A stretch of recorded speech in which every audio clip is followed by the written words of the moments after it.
Good morning, welcome to వార్తలు వాస్తవాలు. నా పేరు రాజేష్. పత్రికల్లో వచ్చిన ప్రధాన వార్తల్ని చూద్దాం. ముందుగా నమస్తే తెలంగాణ. టీచర్ల భర్తీకి మెగా డిఎస్సి, జిల్లాకు స్కిల్ యూనివర్సిటీ, ఉమ్మడి జిల్లాల వారీగా ఏర్పాటు, బడులేని పంచాయతీ ఉండొద్దు, మూసివేసిన బడుల్ని తెరిపించండి. విద్యాశాఖపై సమీక్షలో సీఎం రేవంత్ రెడ్డి. వేద విద్యా కేంద్రానికి 20 కోట్లు ఇవ్వండి, దేశమంతా గర్వపడేలా వేద విద్యా సెంటర్ తీర్చిదిద్దుతా. తెలంగాణ ఉద్యమాన్ని గుర్తు చేసి కొండంత వేదన తీర్చారు. డిఎన్ఏ పేరుతో ఆధ్యాత్మిక బోధనలు, ఆర్య జగత్తులో ప్రత్యేక గుర్తింపు. రేవంత్ రెడ్డితో మాజీ డిఎస్పీ నళిని నిన్న భేటీ అయ్యారు. 13,000 కోట్ల అప్పు 10 విడతల్లో తీసుకోవాలని రేవంత్ సర్కార్ నిర్ణయం. ఆర్బీఐ నివేదికలో వెల్లడి. ఇప్పటికే డిసెంబర్లో 1,400 కోట్లు. అలాగే ప్రమాదవశాత్తు మరణించిన స్విగ్గీ డెలివరీ బాయ్ రిజ్వాన్ కుటుంబానికి 2 లక్షల ఆర్థిక సాయం అందించారు ముఖ్యమంత్రి. పవర్ ఫైటింగ్, విద్యుత్పై అధికార ప్రతిపక్షాల మధ్య మాటల యుద్ధం. విద్యుత్ సమస్యలకు అప్పులు ఉండొద్దు, కరెంటు కొనేందుకు 30,000 కోట్ల ఖర్చు. యాదాద్రి పవర్ ప్రాజెక్టు కోసం 50,000 కోట్ల అప్పు చేసింది గత సర్కార్.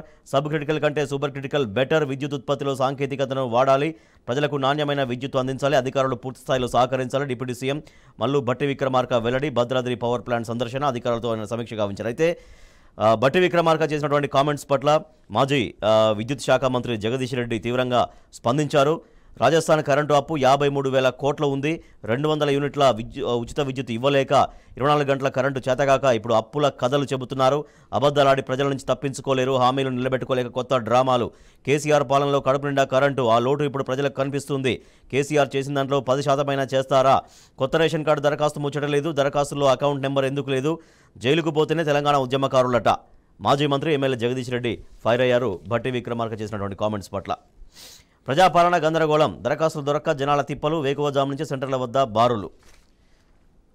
దరఖాస్తులు దొరక్క ఎట్లా తిప్పలు పడుతున్నారో మనం చూస్తున్నాం. పొద్దు నుంచి సెంటర్ల వద్ద బారులు తీరుతున్నారు. రసీదులపైన ఆశా వర్కర్ల సంతకాలు. సోషల్ మీడియాలో వైరల్ అయినటువంటి యూరిన్ పైప్తో ప్రజాపాలనలో దరఖాస్తులు ఇచ్చేందుకు ఒక వృద్ధుడు వచ్చినటువంటి ఫోటో. ఎంత అవస్థలు పడుతున్నారో ప్రజలు అనేది చూడొచ్చు ఈ ఫోటో ద్వారా. పత్తి రైతుకు పుట్టెడు కష్టాలు. ప్రభుత్వ మద్దతు ధర 7,020 రూపాయలు. సీసీఐ ఇస్తుంది 6,900 రూపాయలు మాత్రమే. 6,500 ఇస్తున్న ప్రైవేటు వ్యాపారులు. సాకులు చెబుతూ ధరలో కోతలు. నిరుడు 14,000 పలికిన క్వింటాల్ పత్తి మద్దతును 10,000కు పెంచాలని రైతులు డిమాండ్ చేస్తున్నారు. ఆర్టీసీ భూములు లీజుకు జీహెచ్ఎంసీలోని 13.16 ఎకరాలకు టెండర్లు. 18 వరకు ఆన్లైన్లో దరఖాస్తులకు ఆహ్వానం. కరెంటు కట్టు, రోగి మృతి. వరంగల్ ఎంజీఎం దవాఖానలో ఘటన. విద్యుత్ అంతరాయంతో వెంటిలేటర్ పనిచేయకపోవడం వల్లనే బంధువుల ఆరోపణ. విద్యుత్ అంతరాయంతో కాదు, వ్యాధి తీవ్రత వల్లే మృతి అంటూ ఎంజీఎం వైద్యులు స్పష్టం చేస్తున్నారు. ఐ ఫోకస్ సేవలు అభినందనీయం. మనిషిలో మానవత్వ విలువలను పెంపొందిస్తున్న సంస్థ ఐ ఫోకస్ అంటూ మాజీ మంత్రి హరీష్ రావు వెల్లడించారు. ఈ మేరకు మెట్రో రైల్లో ఆయన ప్రయాణం చేశారు. మేడారం జాతరకు జాతీయ హోదా ఇవ్వాలి. దక్షిణాది కుంభమేళా సమ్మక్క జాతర. కాంగ్రెస్ హామీలు ఆచరణ సాధ్యం కాదు. మీడియా సమావేశంలో ఎమ్మెల్సీ కవిత. మేడారంలో అమ్మవారి గద్దె వద్ద ఎమ్మెల్సీ కవిత. ఇష్టం ఉంటే ఉండండి, లేకపోతే వెళ్ళిపోండి. ఎమ్మెల్యే పల్లాను ఉద్దేశించి మంత్రి కొండా సురేఖ వ్యాఖ్యలు. కొమరవెల్లి సమీక్షా సమావేశంలో ప్రోటోకాల్ వివాదం. వేదికపైకి కాంగ్రెస్ నాయకులు అభ్యంతరం తెలిపిన ఎమ్మెల్యే పల్లా రాజేశ్వరరెడ్డి. చివరి ఆయకట్టుకు నీరు అందేనా? మధ్య దిగువ మానేరులో 42 టీఎంసీలు 27 టీఎంసీలే వాడుకునే అవకాశం. నేడు రెగ్యులేటర్ వద్ద నీటిని విడుదల చేయనున్న మంత్రి పొన్నం ప్రభాకర్. కదం తొక్కిన ఆటో డ్రైవర్లు. కరీంనగర్ కలెక్టరేట్ ఎదుట మహా ధర్నా. మహిళలకు బస్ ఫ్రీ పథకంతో రోడ్డున పడ్డామంటూ వాళ్ళు ఆవేదన వ్యక్తం చేస్తున్నారు. కాంగ్రెస్ అవిశ్వాసానికి బీఆర్ఎస్ చెక్. జమ్మికుంట మున్సిపల్లో ముదురుతున్న రాజకీయం. 23 మంది కౌన్సిలర్తో కలెక్టర్ వద్దకు ఎమ్మెల్యే కౌశిక్ రెడ్డి. అయోధ్యలో వాల్మీకి విమానాశ్రయం ఆధునీకరించిన రైల్వే స్టేషన్ను ప్రారంభించిన ప్రధాని మోడీ. అయోధ్యలో 15,000 కోట్ల పనులకు శంకుస్థాపనలు. 22న శ్రీరాముని ప్రాణ ప్రతిష్ఠ. ఆ రోజు ఎవరు రావద్దు. 23 నుంచి అయోధ్యకు అందరూ రావచ్చు అంటూ ప్రధానమంత్రి స్పష్టం చేశారు.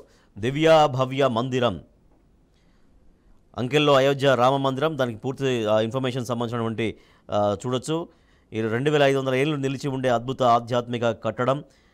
ఇనుము వాడకుండా ప్రత్యేక శిలలతో అందంగా నిర్మాణం జరిగింది అయోధ్య రామ మందిరం. ఇజ్రాయెల్ దాడుల్లో 200 మంది మృతి. హమాస్ ఉగ్రవాదులపై దాడులు ముమ్మరం. యూనిస్ పట్నంపై యుద్ధ ట్యాంకులు, గగనతల బాంబు దాడులు. Telangana today. Ayodhya gets a makeover. PM unveils airport. Revamped train station. ఒక వార్త చూస్తున్నాం. Stop sale of Praja Palana forms says CM Revanth Reddy. SSC examinations from March 18th. Power demand soars in state.